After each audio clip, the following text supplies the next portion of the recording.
Hi you, welcome back to the bridge. I hope you're doing well. It's been a while, I know. But today we're talking about something really exciting. If I could go back to high school, these are the things I would do slightly differently. I have no regrets, but I think these things would have made my life easier. So if you're in high school, listen, take what will help you, leave what won't. But personally, these are the things I would have done differently. So firstly, I would have gotten my learner's license earlier. And I would have tried to get my driver's license earlier in order to get more experience driving and to become more confident earlier. So if you live in South Africa, I think you can get your learner's license from I think the age of 16 or 17. Double check that. And so you book your appointment, you pay, and then you go write your learner's test, and if you pass, then you're able to drive on the road with a licensed driver in the car.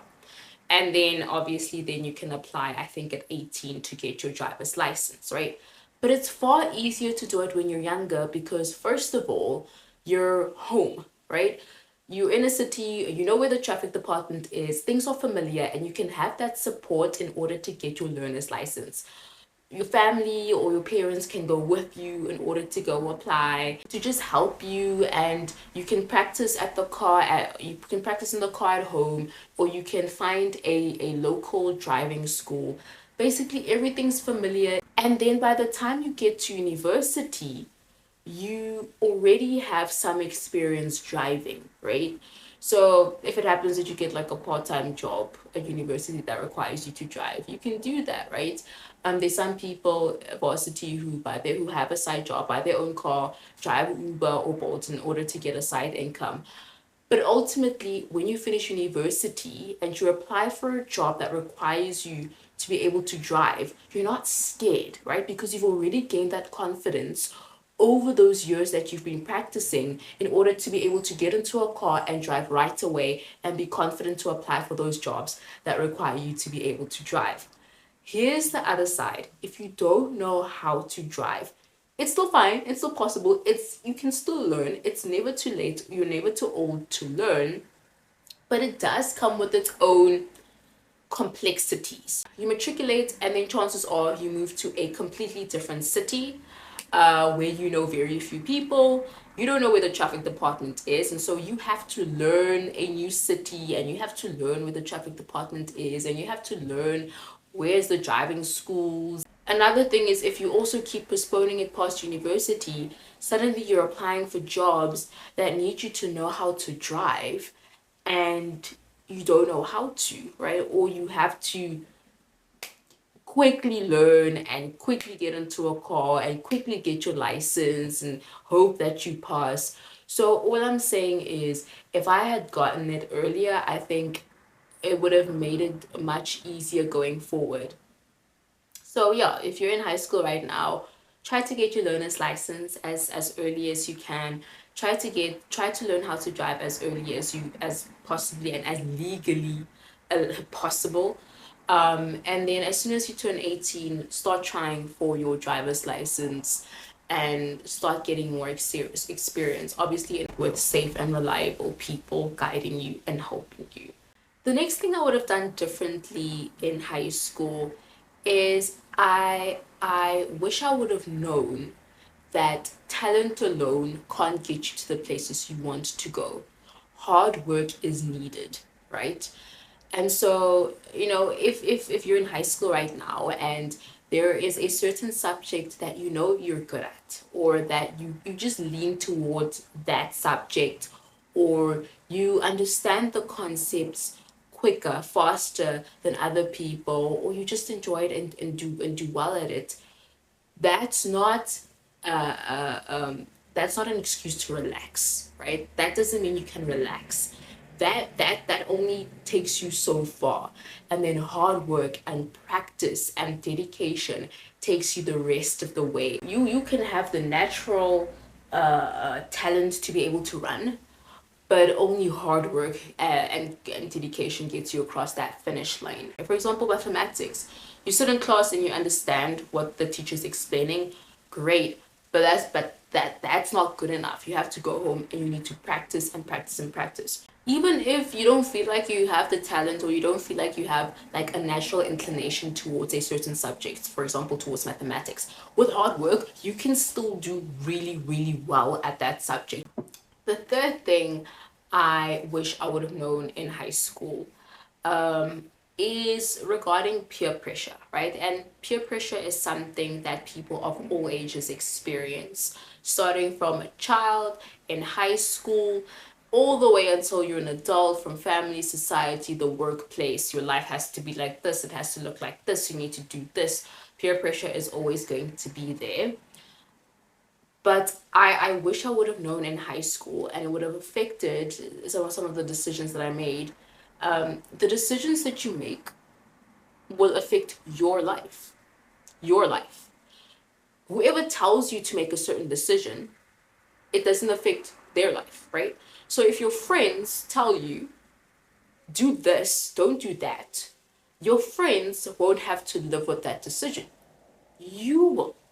So if your friends are making fun of you because, oh, you're lame and you're not doing this, and by this age you should have done this, and by this age you should have experienced this, and then you think, maybe I am behind, maybe I should have already done this, and then you go do it and you regret it, or there is a bad consequence that happens to you, or something worse happens to you than it happened to your friends, you, only you live with that decision, and probably the people closest to you, like your family or something. But that's the thing with peer pressure that I wish I would have realized is, dude, okay, everyone else will tell you to do this, do this, right? They won't be there to go through those feelings of either regret or sadness or disappointment or anger when those consequences come. And you know what the unfair part is, right? Your friends could be doing it and nothing happens to them, or rather, let me say, there seems to be no tangible consequence in their life.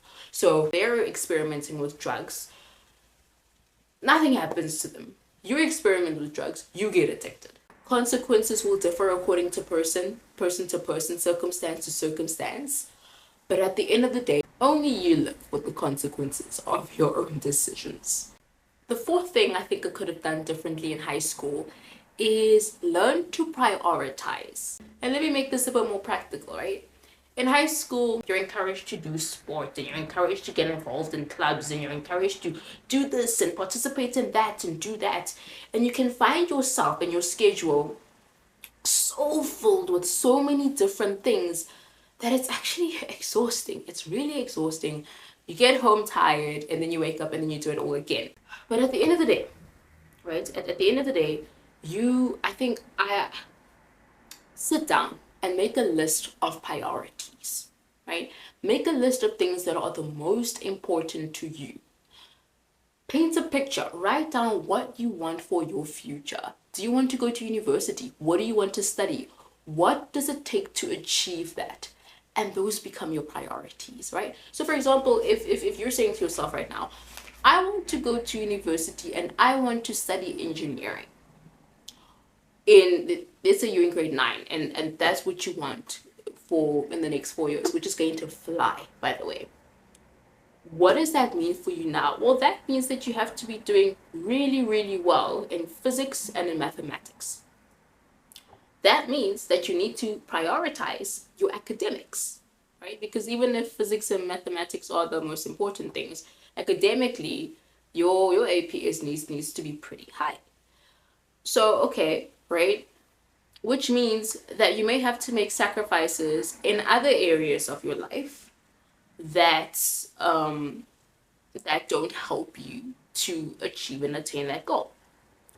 Here's the thing. It's still good to be an all-rounder, but it doesn't have to be chaotic. When you get into grade 8, try different sports, try different clubs, and you know, the book club, this club, this club, this club. Try those things, right? But when it gets to grade 9 and 10, it's time to hone in. It's time to focus on the things that you enjoy. So if you're doing soccer and basketball and I don't know what's other sport, and swimming, right? Maybe you can choose one or two. I think I was doing so many things at once that all those things actually took away my focus from what was really important to me. Know what your priorities are, know what your vision is, and your vision will tell you what you need to prioritize right now in order to get there. The last and final thing that I would have done slightly differently in high school, I tried to do this, and I think it's kind of unfair that I would place this expectation on high schoolers, but try your best, right? I think I would have tried more to think long term. When I was in high school, I didn't realize how much impact and the effect that the decisions that I made then would have on what I could do now. And I am specifically talking about matric results. Your matric results either give you a great amount of freedom in adulthood, or they limit the decisions and choices that you can make. They limit the direction that you can take. And let me make this more practical. Let's say I'm in high school and I'm playing around, doing everything but studying, and then my mathematics marks aren't great, which they weren't, by the way. And then I study something, and then when I'm 30, I decide, you know what? I want to go into, I don't know, actual sciences. I want to do actual sciences. Well, unfortunately, that matric certificate doesn't allow me the freedom or the opportunity to go into that direction. So it limits me. The decision that I made on how to spend my time at 16, 17, 18 limits the freedom of choice that I have at 30 about what direction I can go into and what path what I want to do with my life, right?